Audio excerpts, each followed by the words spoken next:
राधे राधे। ओम नमो भगवते वासुदेवाय। ओम नमो भगवते वासुदेवाय। ओम नमो भगवते वासुदेवाय। শ্রীমদ্ ভাগবত চতুর্থ স্কন্ধ পুষণম ষষ্ঠ অধ্যায়। ব্রহ্মা শিবকে প্রসন্ন করলেন। শ্লোক 1 ও 2।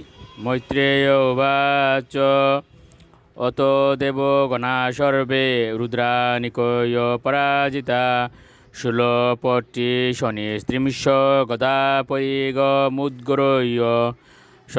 চিহ্ন ভিন্ন সর্বাঙ্গা সর্তিক সভাবয়াকুলা স্বয়ম্ভুবে নমস্কৃত্য কার্ষ্ণেন এতৎ নবেদয়ন।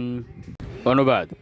মৈত্রেয় বললেন, সমস্ত পুরোহিত, যজ্ঞসভার সদস্য এবং দেবতারা শিবের সৈন্যদের দ্বারা পরাজিত হয়ে ত্রিশূল, তরবারি ইত্যাদি অস্ত্রের দ্বারা সর্বাঙ্গে আহত হয়ে ভয়বিহ্বল চিত্তে ব্রহ্মার কাছে উপস্থিত হলেন।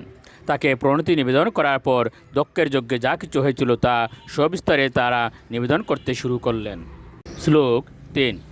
উপলভ্য পুরৈবৈতদ ভগবান অব্জ সম্ভব নারায়ণশ্চ বিশ্বাত্মা ন কস্যাদরমিয়তু। অনুবাদ। ব্রহ্মা এবং বিষ্ণু উভয়ে পূর্বে জানতে পেরেছিলেন যে দক্ষ যজ্ঞে এই সমস্ত ঘটনাগুলি ঘটবে, তাই তারা সেই যজ্ঞে যাননি। শ্লোক 4। তদা কন্য বিভো প্রাহ তেজীয়সি কৃতাগসি শ্যামায় তত্র সাবন্ন প্রায়েণ বুভুষতাম। অনুবাদ। দেবতা এবং সেই যজ্ঞে অংশগ্রহণকারী সদস্যদের সমস্ত বক্তব্য শ্রবণ করে ব্রহ্মা বললেন, মহাপুরুষের নিন্দা করে এবং তার ফলে তার চরণ কমলে অপরাধ করে যজ্ঞানুষ্ঠান দ্বারা তোমরা কখনোই সুখী হতে পারবে না। এইভাবে তোমরা কখনোই সুখ লাভ করতে পারবে না। শ্লোক 5।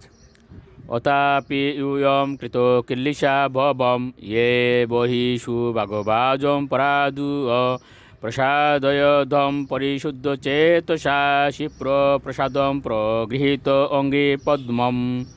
অনুবাদ। শিবকে তার যজ্ঞাংশ থেকে বঞ্চিত করার ফলে তোমরা সকলেই তার শ্রী পাদপদ্মে অপরাধ করেছ। তবুও যদি তোমরা শুদ্ধ অন্তঃকরণে তার শ্রী পাদপদ্মে প্রণত হয়ে তার শরণ গ্রহণ করো, তাহলে তিনি অত্যন্ত প্রসন্ন হবেন। राधे राधे।